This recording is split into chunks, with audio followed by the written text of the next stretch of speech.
नमस्कार दोस्तों, आज इस वीडियो में आपको बताएंगे सराय काले का हजरत निजामुद्दीन मेट्रो स्टेशन से मुंदका मेट्रो स्टेशन कैसे पहुंचे। सराय काले का हजरत निजामुद्दीन मेट्रो स्टेशन आपका pink line of Delhi metro पे स्थित है और मुंदका मेट्रो स्टेशन आपका green line of Delhi metro पे स्थित है। सराय काले का हजरत निजामुद्दीन मेट्रो स्टेशन से आपको मेट्रो पकड़नी है प्लेटफॉर्म नंबर 1 से, जो आपकी मयूर विहार की तरफ जारी होगी।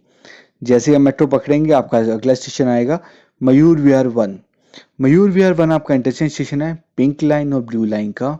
मयूर विहार 1 से आपको मेट्रो पकड़नी है जो आपकी द्वारका की तरफ जारी होगी प्लेटफॉर्म नंबर 2 से।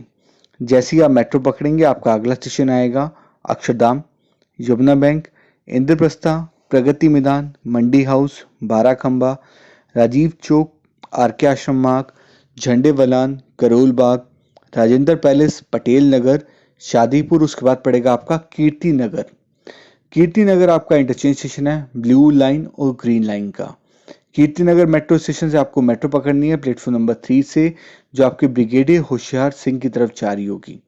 जैसे आप मेट्रो पकड़ेंगे आपका अगला स्टेशन आएगा सतगुरु Ram Singh Marg, Ashok park main, Punjabi Bagh, Shivaji park, Madipur, Paschim Vihar east, Paschim Vihar west, Peeragarhi, Udyog Nagar, Maharaja Surajmal stadium, Nangloi, Nangloi railway station, Rajdhani park और फाइनली आप पहुंच जाएंगे मुंदका मेट्रो स्टेशन पे। टोटल डिस्टेंस जो आप मेट्रो के अंदर कवर करेंगे सराय काले का हजरत निजामुद्दीन से मुंदका का वो होगा 35.9 किलोमीटर। जो आपका फेयर लगेगा मेट्रो के अंदर वो होगा 60 रुपये। टोटल समय जो आप मेट्रो में बिताएंगे वो होगा 63 मिनट। जो इंटरमीडिएट स्टेशन आप कवर करेंगे वो होंगे 19।